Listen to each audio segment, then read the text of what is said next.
सामने इस शदीद गर्मी में भी हजारों की तादाद में मौजूद, माइक का वॉल्यूम थोड़ा बढ़ा दें। मैं चाहता हूं कि बाबा से बुलंद बात की जाए, यही होना चाहिए। यहाँ पे मौजूद आपके चहेते सांसद विजय हांसदा जी, पीसीसी प्रेसिडेंट राजेश ठाकुर जी, झारखंड सरकार के कैबिनेट मंत्री बन्ना गुप्ता जी, एमटी राजा जी, बरकत खान साहब, शाहजहां अंसारी साहब, उदय लखवानी जी, श्री कुमार सरकार साहब, मोहम्मद नसीरुद्दीन जी। पर पढ़ने लिखने में बहुत आसान है, लेकिन मोहब्बत को निभाने में पसीना छूट जाता है। रात पंजाब में था, मलेरकोटला में, जब राजेश भाई का फोन आया और राजेश भाई ने कहा कि कल आपको गुमानी चलना है, क्योंकि गुमानी चल करके हुकूमत का गुमान तोड़ने का काम करना है। तो मैं इनकी बात पर टाल नहीं सका। तकरीबन 1000 किलोमीटर से ज्यादा का सफर तय करके आपके बीच में आया हूं, और जिस तादाद में आप यहां इकट्ठा हैं, इस तरफ मेरी माएं बहनें बैठी हैं, नौजवान साथी हैं, उधर छतों पर लोग हैं, इस तरफ साथी खड़े हैं। मैं आपसे ये कहने आया हूं मेरे भाई कि मेरी आंखों के सामने ये जो तस्वीर है आलमगीर आलम साहब की, मैं गवाही देते हुए ये बात कहता हूं कि मैंने हिंदुस्तान की सियासत में इनसे शरीफ सियासतदान नहीं देखा है। लेकिन नरेंद्र मोदी जी की सरकार को ऐसे शरीफ इंसानों से भी इतनी दिक्कत है कि इनको भी बाहर नहीं रहने देंगे, जेल भेज देंगे, और ये सोचते हैं कि हम डर जाएंगे। एक सूबे के चीफ मिनिस्टर को आदिवासी समाज का जो अभिमान है, ऐसे हेमंत सोरेन को जेल भेज दिया बिना किसी ठोस कारण के। कभी सोचा है ये सरकार इतनी ज्यादती पर क्यों उतारू है? इसलिए क्योंकि इस सरकार के पैर के नीचे से जमीन सरक चुकी है। मैं केरल से लेकर के, आंध्र प्रदेश से लेकर के, उत्तराखंड से लेकर के, पंजाब से लेकर राजस्थान से, बिहार से, बंगाल से, दिल्ली से, उत्तर प्रदेश से, देश के हर कोने से चुनाव प्रचार करता हुआ यहां पहुंचा हूं, और मैं पूरी जिम्मेदारी से कह रहा हूं कि आने वाली 4 जून को जब हिंदुस्तान के लोकसभा चुनाव का रिजल्ट आएगा, तो नरेंद्र मोदी इस देश के प्रधानमंत्री नहीं रहेंगे, नहीं रहेंगे, नहीं रहेंगे, क्योंकि मैं पूरे देश की जनता का मन समझ करके आया हूं। और आपसे यह कहना चाहता हूं कि आप इस गफलत में मत रहना कि यह कोई आसान लड़ाई है। यह लड़ाई तो विचारधारा की लड़ाई है।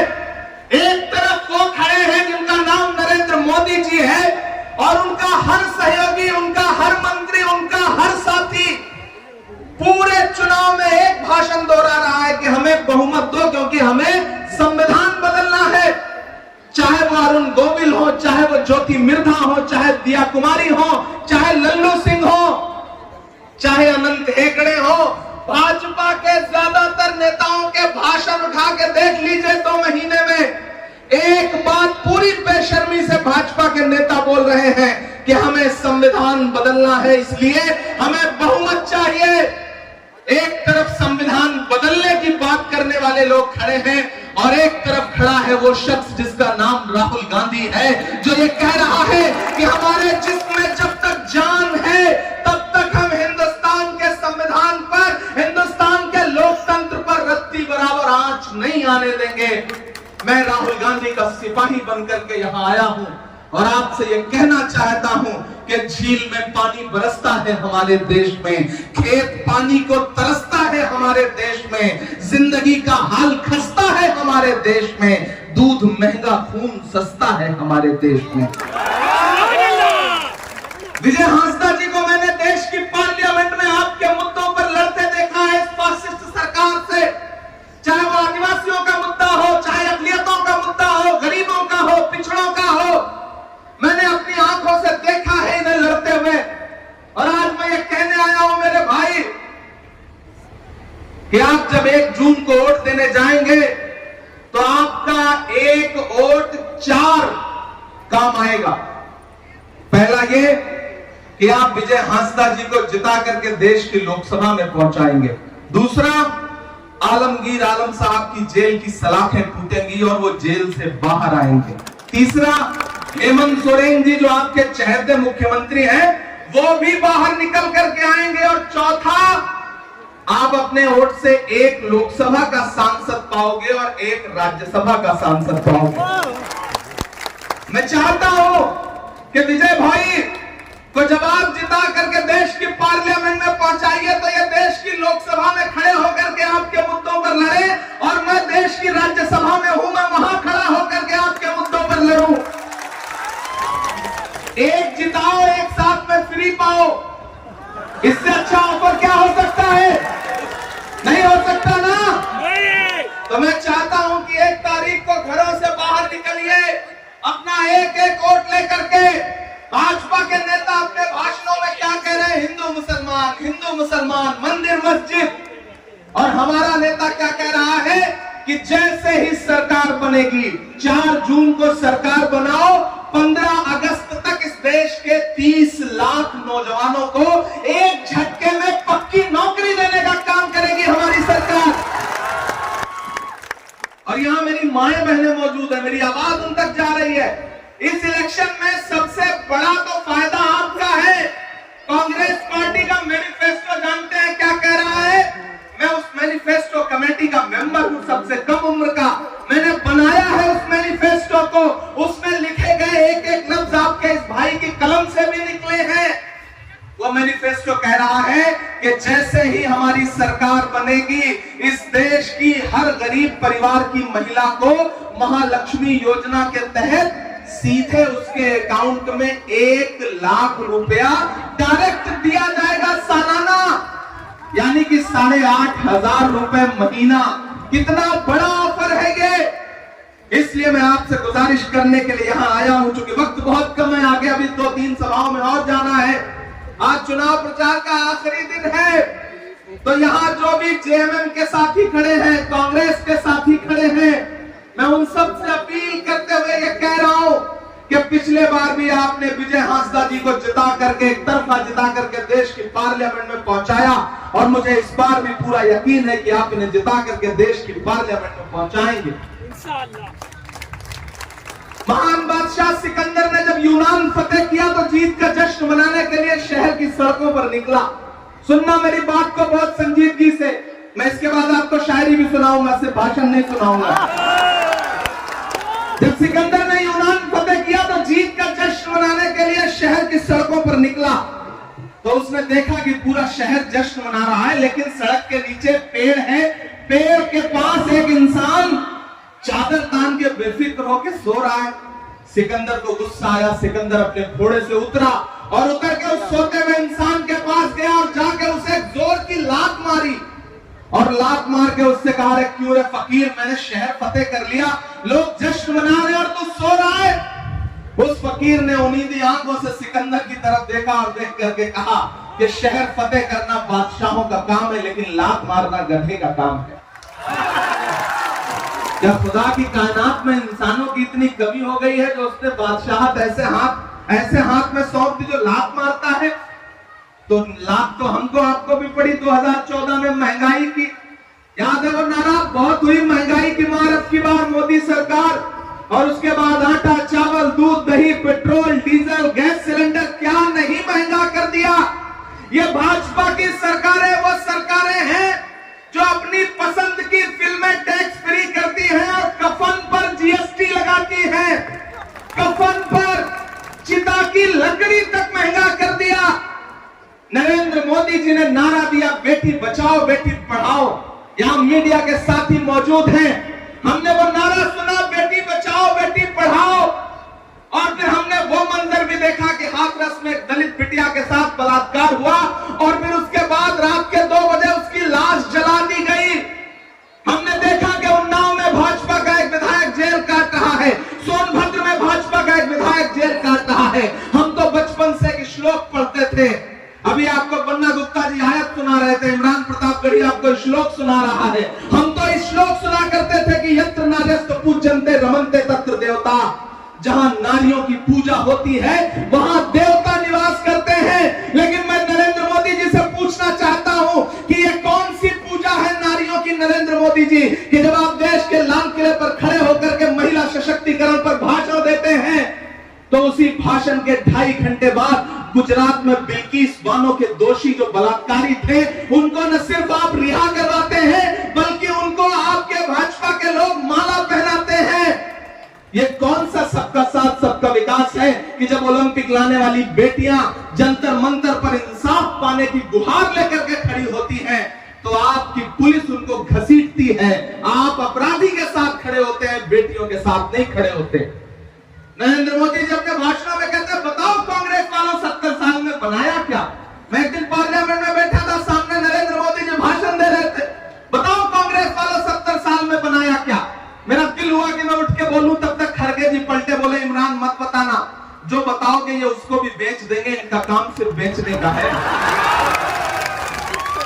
ये भाजपा के लोग 70 साल 70 साल 70 साल, अरे मैं तो यहां कह रहा हूं कि जो भाजपा की सरकार अपना चलाया हुआ 2000 का नोट 7 साल नहीं चला सकी, वो हमसे 70 साल का हिसाब मांगती है।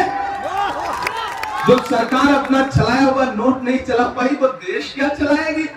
मैं तो देश की पार्लियामेंट में भी खड़ा होकर के पूछता हूं कि आपने कहा था नरेंद्र मोदी जी 2014 में कि बहुत भाइयों बहनों, मेरे हाथ में देश के खजाने की चाबी सौंप दो, मैं देश नहीं लुटने दूंगा, चौकीदारी करूंगा। तो मैं तो पार्लियामेंट में भी पूछ रहा हूं और यहां गुमानी के इस मैदान में भी खड़ा होकर के उनसे पूछ रहा हूं कि कहां सोया है चौकीदार। मुझे लगना चाहिए कि मैं जिंदा दिल लोगों के बीच में हूं। आपकी तालियों का शोर जाना चाहिए दिल्ली तक, आपकी तालियों का शोर पहुंचना चाहिए उन तक। कहां सोया है चौकीदार, कहां सोया है चौकीदार। इलेक्शन सिर्फ वोट देने का नाम नहीं है, सपोर्ट देने का भी नाम है। आज से इस इलेक्शन को विजय हांसदा बन के लड़ो, आलमगीर आलम बन के लड़ो, हेमंत सोरेन बन के लड़ो, राजेश ठाकुर बन के लड़ो, बन्ना गुप्ता बन के लड़ो, इमरान प्रतापगढ़ी बन के लड़ो, क्योंकि अभी नहीं तो कभी नहीं। इस बार अगर चूक गए तो आने वाले दिनों में हिंदुस्तान में इलेक्शन होंगे या नहीं होंगे, इसकी कोई गारंटी नहीं है। सरकार के मंसूबे अच्छे नहीं हैं, इसलिए आखिरी मौका समझ करके लड़ो इस इलेक्शन को।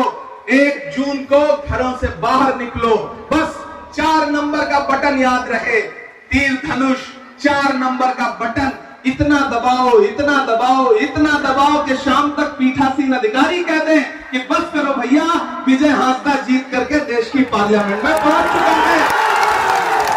क्या कहां सोया है चौकीदार, कहां सोया है चौकीदार। तैयार रहना अगली लाइन पे।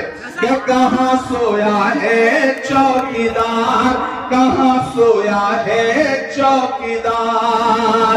विजय माल्या नाक के नीचे से हो गया फरार, कहां सोया है चौकीदार, कहां सोया है चौकीदार।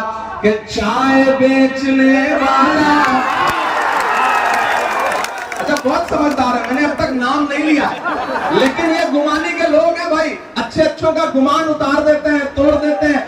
मैं सलाम करता हूं, आप इस तख्ती दोपहरी में इतनी बड़ी तादाद में यहाँ इकट्ठा है, और खासतौर से माओ बहनों को जो छतों पे मौजूद है, उन सबको शामिल करता हूं इन मिसरों में कि चाय बेचने वाला पूरा भारत बेच रहा है। बेच रहा है कि नहीं बेच रहा है? बेच रहा है कि नहीं बेच रहा है? मैं बताता हूं क्या क्या बेच रहा है। कि चाय बेचने वाला पूरा भारत बेच रहा है, इसी काम में हासिल उसे महारत बेच रहा है। कि रेल बिक गई, तेल बिक गया, बिका हवाई अड्डा। इधर वाले तो ताली बजा रहे हैं, जोश दिख रहा है, इधर वाले पता नहीं क्यों खामोश हैं। मैं फिर से पढ़ता हूं लाइनों को कि रेल बिक गई, तेल बिक गया, बिका हवाई अड्डा। सब कुछ बिकता देख के खुश हैं अपने जेपी नड्डा। जनता महंगाई की मारी करती हाहाकार, कहां सोया है चौकीदार, कहां सोया है चौकीदार। मुझे भाई इधर आइए,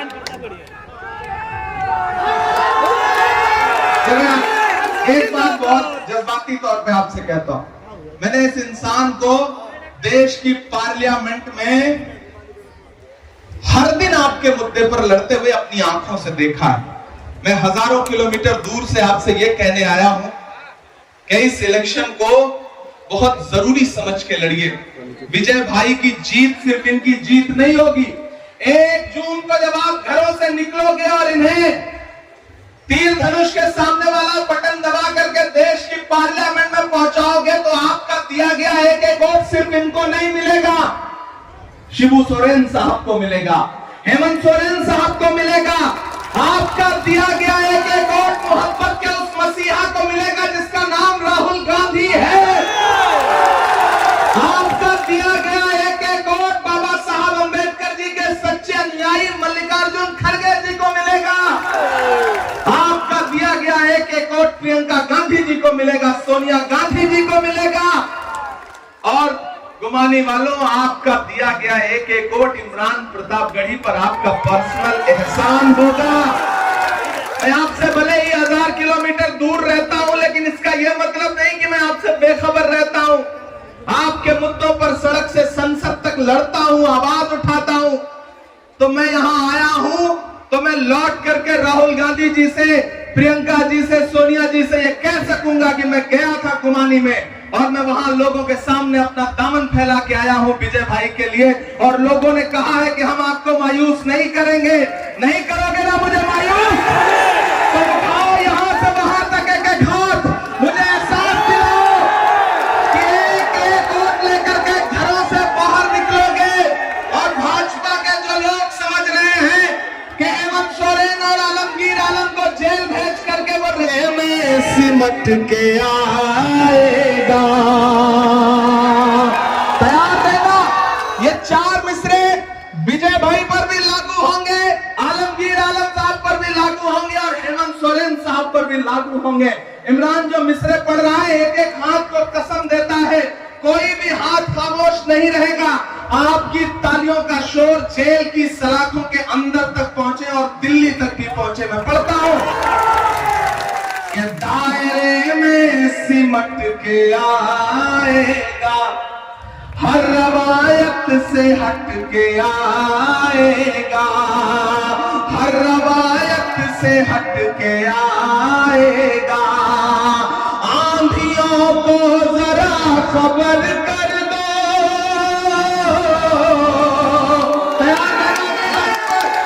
कि आंधियों को जरा खबर कर दो, शेर वापस पलट के आएगा, शेर वापस पलट के आएगा। बहुत शुक्रिया, बहुत मोहब्बतें। एक आखिरी वादा कि 4 जून को जिताइए। मैं दिल्ली रहूंगा, मेरी नजरें इस सीट पर रहेंगी, इतना एक वादा कर रहा हूं। वो शायरी सुनाने के लिए अलग से किसी महफिल में आऊंगा। मैं 3 सभाएं और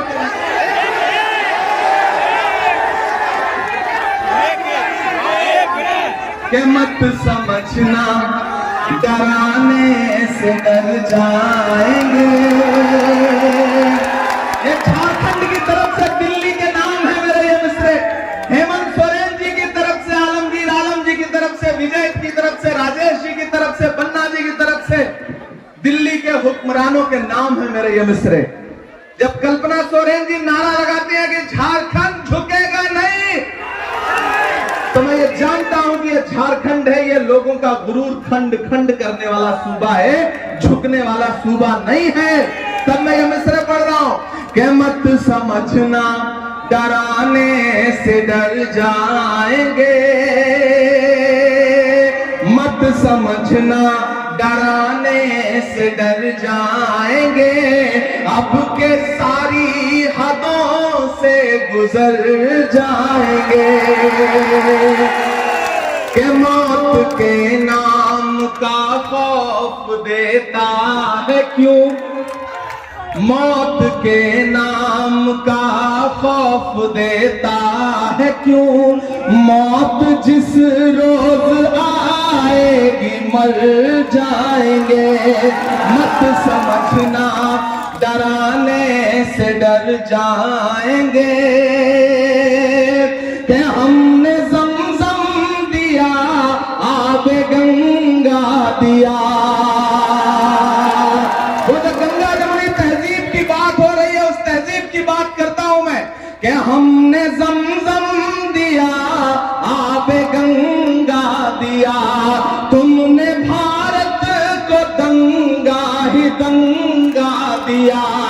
तुमने एक रंग के ख्वाब देखे मगर हमने हिंदुस्तान को तिरंगा दिया। कि ये तिरंगा बदन पर लपेटे हुए एक दिन इस जमीन में उतर जाएंगे।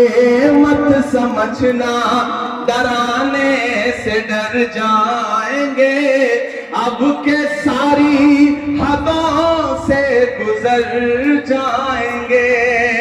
बहुत शुक्रिया, बहुत मोहब्बतें।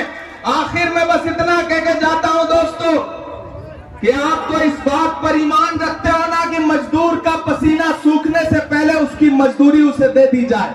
रखते हो ना इस बात पर ईमान? बताओ मुझे, हाथ उठा के रखते हो इस बात पर ईमान? तो मेरे भाई, मैं चला हूं राहुल गांधी के साथ 4000 किलोमीटर कन्याकुमारी से कश्मीर तक। मैंने देखा है राहुल गांधी का बहता हुआ पसीना, मैंने देखा है राहुल गांधी के पैर के छाले। मैं चला हूं राहुल गांधी के साथ, इसलिए आपसे यह कहना चाहता हूं मेरे भाई कि मैं यहां आपसे राहुल गांधी की मजदूरी मांगने के लिए आया हूं और मुझे पूरा यकीन है कि आप मुझे मायूस नहीं करेंगे। मैं आपसे वादा करता हूं कि 4 जून को जिताइए इंशाअल्लाह। उसके बाद आपका शुक्रिया अदा करने के लिए फिर आपके बीच में आऊंगा। यही इसी मैदान में विजय हास्ता जी को मेंबर ऑफ पार्लियामेंट बनाइए, फिर आऊंगा आपके बीच में। बहुत शुक्रिया, बहुत बहुत